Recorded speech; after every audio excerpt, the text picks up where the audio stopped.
The stage lights of America's Got Talent gleamed like stars scattered across a velvet sky. The camera panned across thousands of cheering faces before settling on a young man walking nervously toward the microphone.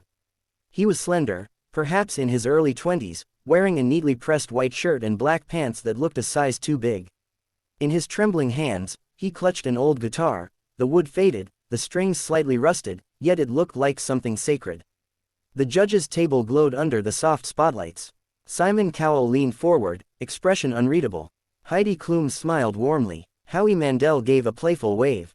Sofia Vergara whispered something to Heidi and giggled, probably noting the contestants' nervous energy. "Hello there," Howie began with his familiar enthusiasm. "What's your name, and where are you from?" The young man adjusted the microphone, his voice small but steady.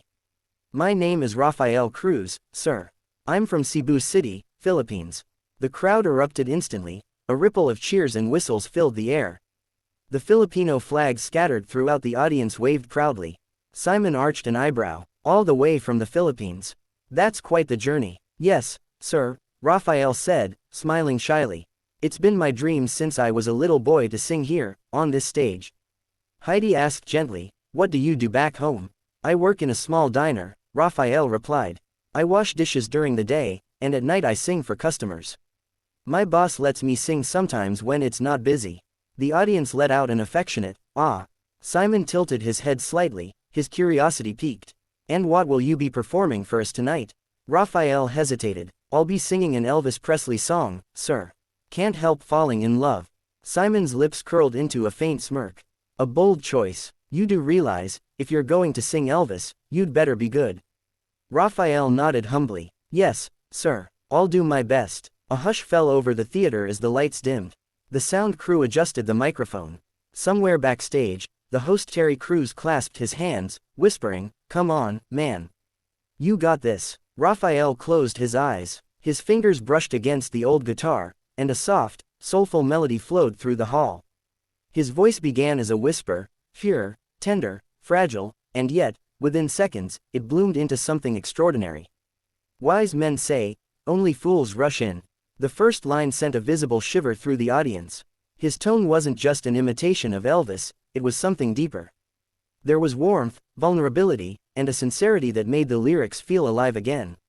Simon's arms, which had been crossed, slowly unfolded. "But I can't help falling in love with you." The theater went utterly still. It was as if every heart in the room was caught between one breath and the next. The way Rafael bent each note, lingering just a second longer than expected, filled the air with aching emotion. Camera close-ups showed tears glistening in the eyes of audience members. A woman in the front row pressed her hands against her chest. Even the backstage crew, usually bustling with activity, had stopped to watch the monitors in silence. As the song built toward the final verse, Rafael lifted his eyes to the heavens. For a brief moment, his lips trembled. He took a deep breath, and a tear slid down his cheek. "Take my hand, take my whole life too." The voice cracked, not from weakness, but from something real. "'Cause I can't help falling in love with you." When the final note faded, it hung in the air like the last spark of a dying star. Then came the eruption. The audience leapt to their feet in an instant.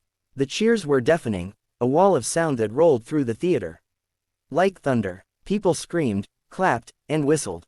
Terry Crews pumped his fists in the air, shouting, "That's how it's done." Rafael stood frozen, his guitar still in his hands, unsure whether to smile or cry. Tears streamed freely down his face. Simon was the only one still seated, but his expression had softened into something rarely seen, quiet admiration. Heidi was the first to speak. That was so beautiful," she said, her voice thick with emotion. "I've heard that song so many times, but never like that. You made it yours." Sophia nodded. "You are not just a singer, you are a storyteller. You sing from your soul." Howie leaned forward, grinning. "You didn't just sing Elvis, you channeled him. You honored him, and yet, you gave us something new, something purely yours." The audience roared in agreement. Finally, Simon spoke. His tone was calm, but his eyes glimmered with something fierce. "Rafael," he said slowly, "I've heard thousands of people attempt to sing Elvis Presley. Most sound like they're doing karaoke. You sound like you understand what the song means." Rafael's lips parted, his breath shallow. Simon leaned forward. You sing better than Elvis. The theater exploded. The roar of the audience was so loud that even the cameras shook. The words echoed again and again on social media clips that would later go viral. He sings better than Elvis. Heidi slammed the golden buzzer.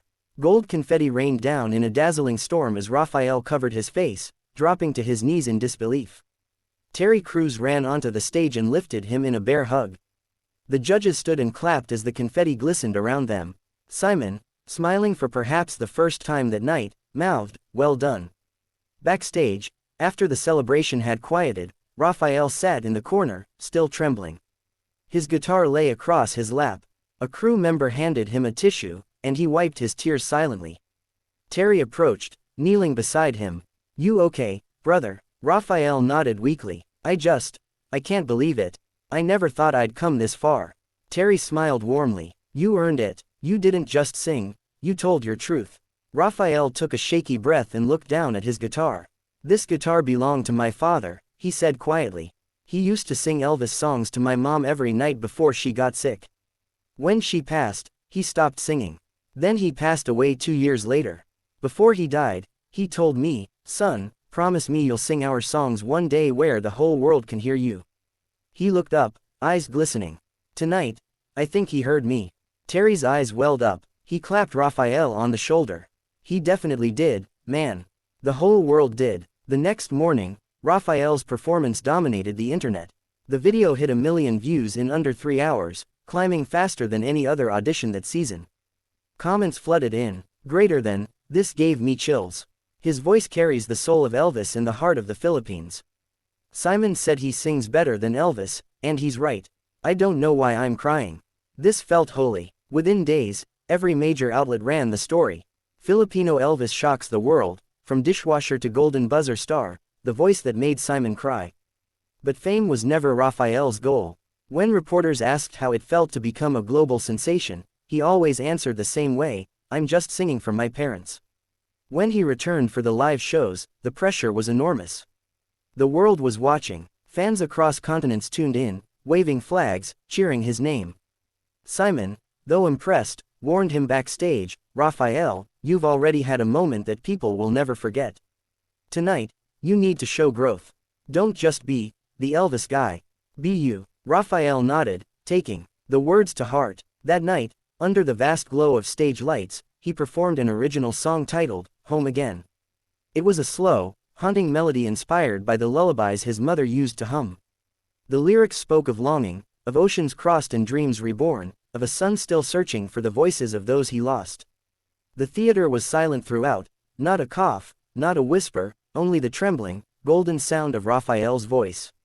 When he finished, Simon stood before anyone else could. "You know what's amazing," he said. "You came here as a singer who reminded us of Elvis. But tonight, you reminded us of yourself. That's what being an artist means." Rafael made it to the finals, where he once again faced the roaring crowd. He didn't win the trophy, but he won something far greater. The world knew his name.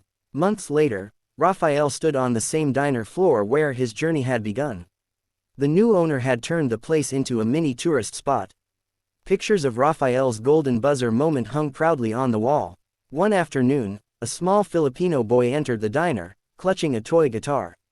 "Sir," he said shyly, "my mama says you sang for Simon Cowell. Is that true?" Rafael smiled and knelt beside him. "It's true. Can you teach me how to sing like that?"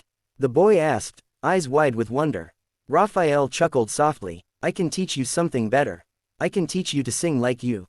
He handed the boy his father's old guitar, now repaired and polished. "This is for you. Promise me you'll make your own songs." The boy nodded, overwhelmed. "I promise." That night, when Rafael stepped outside, he looked up at the same stars that had once glimmered above the AGT stage. The city lights shimmered around him, but his gaze stayed fixed on the sky. He whispered softly, "Thank you, Papa. Thank you, Mama. We did it." Far away, in some celestial silence only hearts can hear, 2 old voices seemed to hum an Elvis tune in reply. Dash dash dash. But the story didn't end there. Months later, Rafael was invited back to America's Got Talent, Champions. This time, he walked onto the stage with confidence, his head high, his voice stronger than ever. Simon greeted him with a rare smile. Rafael Cruz. I had a feeling we'd see you again. The crowd cheered wildly. He had become a symbol of hope for millions, not just a singer, but a story of perseverance, humility, and faith. What will you sing tonight? Simon asked. Rafael grinned. A song I wrote. It's called, The King and the Dreamer. Simon tilted his head. Interesting title. It's for Elvis, Rafael said softly. And for every dreamer who thought they weren't good enough. As the music began, his voice filled the arena, deeper now, more mature, touched by the weight of everything he'd been through. The song told of two souls, one who conquered the world with fame, and one who conquered fear with faith. The lyrics soared, greater than, he wore blue suede shoes, I wore no name. He had the spotlight, I had my pain. But I sang my heart in the dark of night, and found my dream in the morning light. The performance left not a single dry eye. Simon closed his eyes midway, visibly moved. When the final note faded, the silence lasted almost 10 full seconds, a silence born not of hesitation, but reverence. Then, Simon stood, slowly, deliberately. He looked directly at Rafael and said, You know what, Rafael? When I first heard you sing Elvis, I thought you were the best voice since him. But tonight, you proved you're not better than Elvis. You're beyond comparison. You're you. The crowd erupted once again, chants of, Rafael, Rafael, filling the air. Tears streamed down his face as he smiled at Simon. Thank you, sir. That means everything. When he left the stage, the lights dimmed, and the host said into the camera, Sometimes, a voice doesn't just echo through a theater, it echoes through the hearts of everyone who's ever dreamed. Rafael Cruz became an international sensation, performing across the world, from New York to Tokyo, from London to Manila. Yet no matter how big the crowd, he always opened every concert the same way. He'd look into the lights, smile, and say, This one's for you, Papa. This one's for you, Mama. And then, softly, he'd strum his guitar, the same old one that had carried him from the back of a diner to the biggest stage in the world. He would begin, gently, with the song that changed his life forever. Wise men say, only fools rush in. And every time he sang it, people swore, just for a moment, that the king of rock and roll himself might be smiling somewhere in the stars.